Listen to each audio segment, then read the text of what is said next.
In Lagos, marriages do not break in one day. They break slowly and quietly. While the couple is struggling, people outside are watching.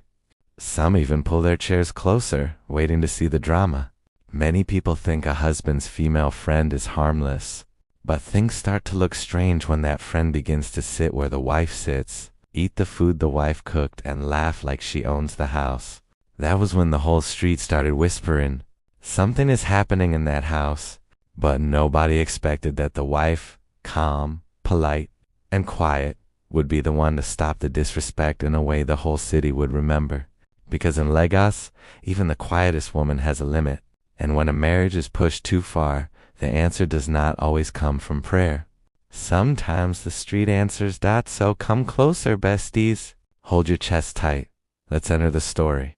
The first day Amara met Gloria, her husband's so-called best friend, it was a Saturday morning. Amara had just come back from Mile 12 Market. She was sweating and carrying heavy bags. She planned to cook Richard's favorite jollof rice. They had been arguing all week and she wanted peace again. She opened the door. Then she froze. Gloria was sitting comfortably on the living room couch, Amara's couch. Her legs were stretched out like she owned the place. Her wig was perfectly placed. Her makeup was bright and bold. Her long red nails tapped loudly on her phone while she laughed at something Richard said. When they saw Amara, Richard did not stand up. He did not help with the bags. He did not even greet her properly. Gloria only looked up for a second.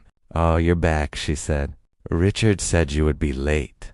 It sounded like Amara needed permission to enter her own house. "Welcome," Richard finally said. But his eyes were still on Gloria, not on his wife. Amara swallowed the heavy feeling in her throat. She placed the bags on the dining table and forced a small smile, even though her chest felt tight. She tried to keep the peace. "Can I get you something to drink?" she asked. But Gloria laughed loudly. "I already took juice from the fridge." "I'm comfortable," she said, waving her hand. The disrespect was sharp, but Amara stayed calm. She grew up in Ajangbadi. Her mother always told her something important. A wise woman watches before she reacts. Silence is not weakness. Sometimes it is preparation. So Amara watched. She watched Gloria walk into the kitchen without asking. She watched Richard follow her like a puppy. She watched Gloria open her cooking pots, taste the soup, and wrinkle her nose. "No wonder you complain," Gloria said to Richard. "This food is too salty." Richard laughed. That laugh hurt Amara more than the insult. But she said nothing. She only watched. Because something inside her was beginning to change. Later that evening, after Gloria finally left, the house felt quiet. But the quiet did not bring peace. Richard suddenly turned to Amara with an annoyed look. "You were not friendly today," he said. Amara was surprised. She had carried heavy bags from the market. She had still offered Gloria a drink. She had stayed calm the whole time. But now she was the problem. Amara did not shout. She did not argue. She only looked at him and asked one simple question. "What is happening to us?" Richard did not answer. He looked away like he did not hear her. That night, Amara lay on her side of the bed. Her eyes were open in the dark. She tried not to cry. Her mind slowly went back to the early days of their marriage. Back then, Richard used to call her my peace. He rushed home every evening just to eat whatever she cooked. Even when the food was simple, he praised it like it was the best meal in Lagos. Back then, they laughed together. They planned their future together. Amara remembered the sacrifices she made for him.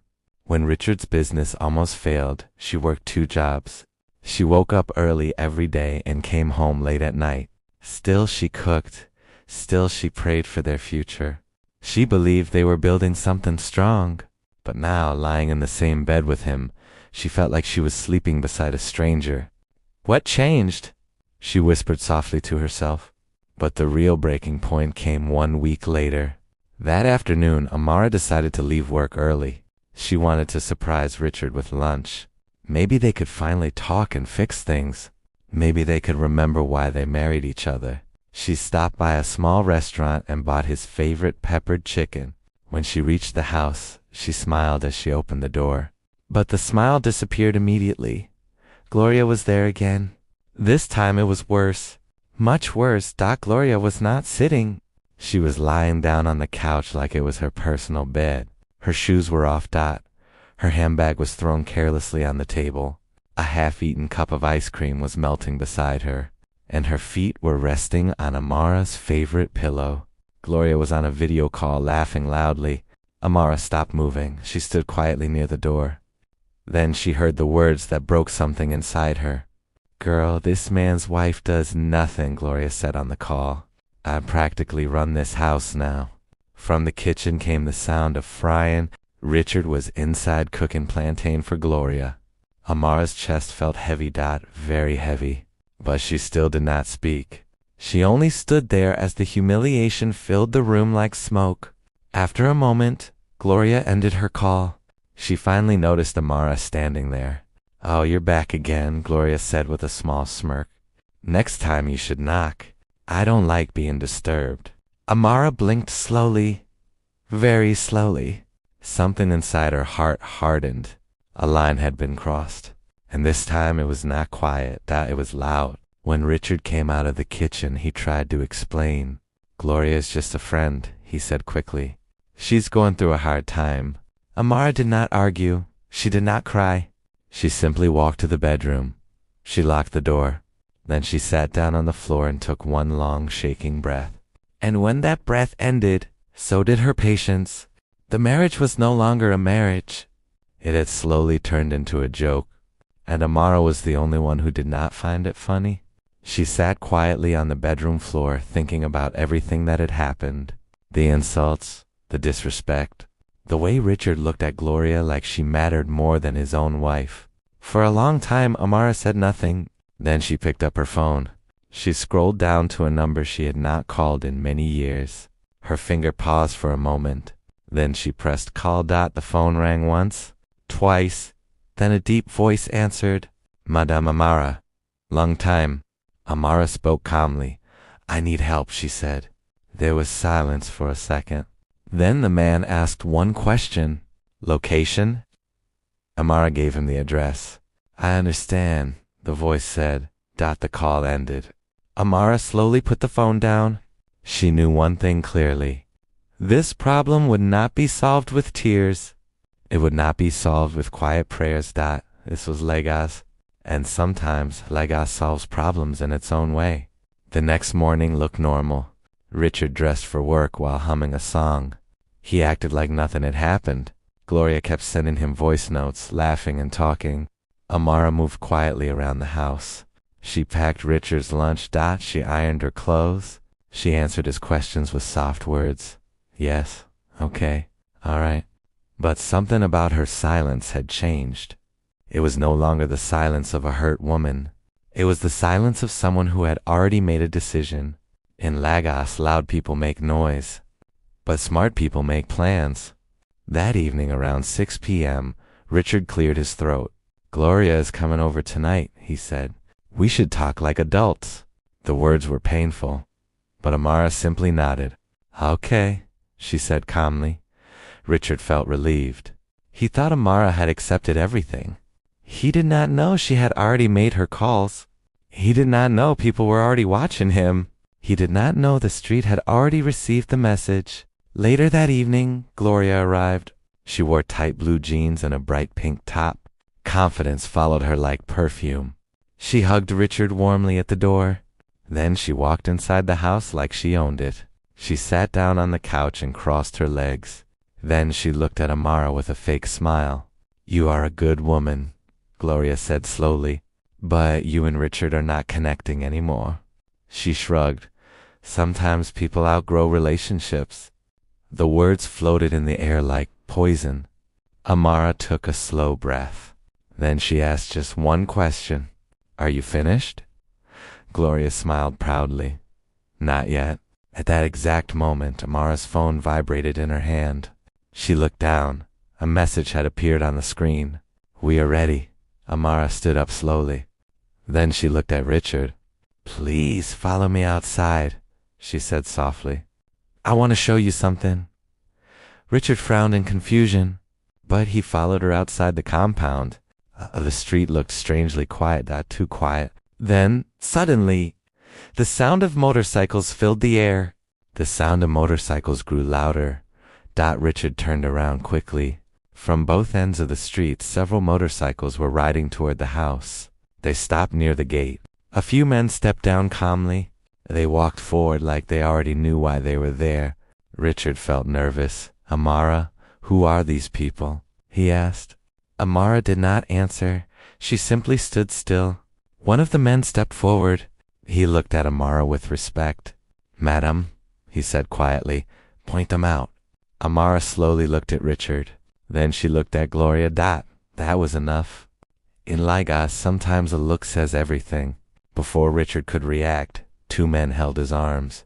2 others stopped Gloria as she tried to move away. What is this? Richard shouted.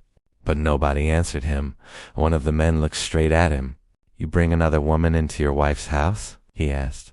Before Richard could speak, a firm slap landed on his face.